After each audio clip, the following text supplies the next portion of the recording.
Baspa supremo Mayawati ने गुरुवार को बसपा संस्थापक काशीराम की 19वीं पुण्यतिथि पर लखनऊ में एक रैली का आयोजन किया। इस रैली में लाखों की संख्या में बसपा समर्थक पहुंचे थे।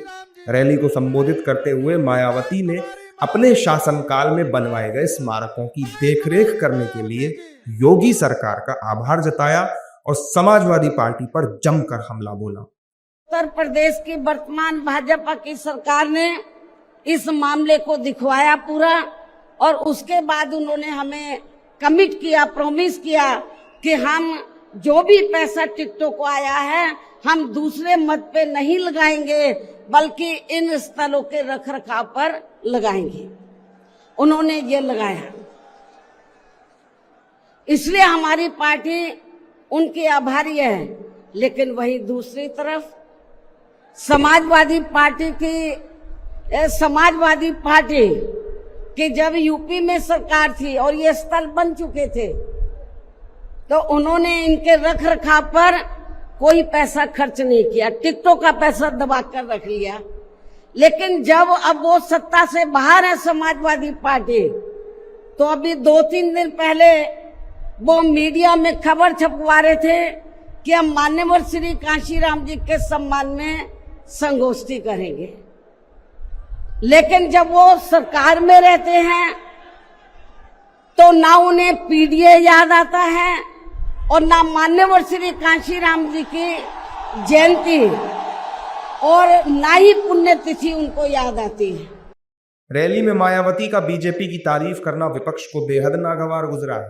विपक्षी दलों के नेताओं ने मायावती द्वारा योगी सरकार की तारीफ को लेकर जमकर हमला बोला और कहा कि मायावती उस पार्टी की तारीफ कर रही हैं जो सबसे ज्यादा दलितों और पिछड़ों पर अत्याचार कर रही है।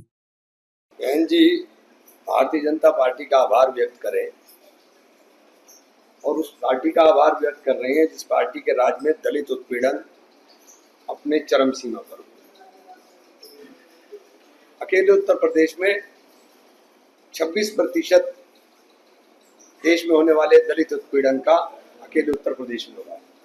देखिए, मुझे नहीं पता कि बहन जी ने क्यों यूपी सरकार की तारीफ की है, क्या कारण है। योगी सरकार, जबकि उन्हें मालूम है कि उत्तर प्रदेश के अंदर ख़ास तौर से दलितों को, मुसलमानों पर योगी सरकार जुल्म कर रही है। बरेली के अंदर दलित पे लिंचिंग हुई है, बरेली के अंदर बुलडोज़र चले हैं। इस तरीके के बयान क्यों उन्होंने दिए हैं, इसका जवाब तो वही दे सकती है। पहली बात तो वो घोटाला की वो सरकार, वो मानवर काशीराम प्रेरणा केंद्र किसी पार्टी का नहीं है, वो सरकारी संपदा है। अगर सरकार मेंटेनेंस पर कुछ पैसा दे रही है, कोई एहसान नहीं कर रही है। सरकारी संपत्ति, सरकारी संपदा का रखरखाव सरकार की जिम्मेदारी है। सरकार अपनी जवाबदेही पूरी कर रही है। वहीं दूसरी ओर बीजेपी और उसके सहयोगी दलों के नेताओं ने विपक्ष के बयानों पर पलटवार किया है। एनडीए नेताओं ने कहा है कि जो लोग मायावती की हत्या करना चाहते हैं, ऐसे लोग पिछड़े दलितों का सम्मान भला क्या ही करेंगे। देखिए, ऐसा मायावती जी ने अपनी रैली में, अपनी पार्टी की रैली में क्या बोला, क्या उसकी राजनीतिक प्रतिक्रिया हुई, उस पर मैं कुछ नहीं कहूँगा। लेकिन इतना ज़रूर है कि हो सकता है कि उनको फिर से याद आया हो कि जिस तरह से सरकारी गेस्ट हाउस में सरकार के, उस समय की सरकार के संरक्षण में उनकी हत्या की कोशिश की गई थी, और उस वक्त जो है वो बीजेपी के लोग, ब्रह्मदत्त द्विवेदी जी खुद आगे बढ़ करके, और जो लोग हत्या करना की षड्यंत्र और साजिशें कर रहे थे, उन्होंने जो है वो उनसे लड़ाई ली, उनको बाहर निकाला। तो हो सकता है कि मायावती जी को और उनकी पार्टी के लोगों को वो ज़ख्म अभी भी वो भरा ना हो, और इसलिए जो है वो उन्होंने अगर बीजेपी के लिए ये कहा है तो निश्चित तौर से उनके दिमाग में वो ज़रूर होगा कि जब सरकारी गेस्ट हाउस में और सरकार के संरक्षण में उनकी हत्या की कोशिश हो रही थी। जिसने भी पीड़ित, दुखी, अपमानित लोगों को नुकसान पहुंचाना, तो उनके खिलाफ तो बोलना ही पड़ेगा। हाँ, योगी जी खड़े हैं इसलिए उन्होंने तारीफ की है हमारी सरकार। मैं महात्मा जी को धन्यवाद देता हूं कि कांशीराम के मिशन को सफल जनाधार तैयार किया। इसलिए इसी को कहते हैं, डॉक्टर संजय के पास जनाधार है, बहन जी के पास जनाधार है, हम लोग जनाधार है। पीढ़ी असली पीढ़ी इधर है, पीड़ित, दुख, अपमानित लोग। देखो, ये तो वास्तविकता है कि समाजवादी पार्टी का मूल चरित्र दबे कुचले वंचित समाज के लिए क्या रहा है। 12 से 17 के बीच में प्रदेश ने देखा है। चाहे वो अनुसूचित जाति के कर्मचारी अधिकारियों के रिवर्सन की बात हो, डिमोशन हुए, चाहे वो मानवर काशीराम साहब के नाम पर जो पार्क था उसका जनरेशन में करने की बात हो।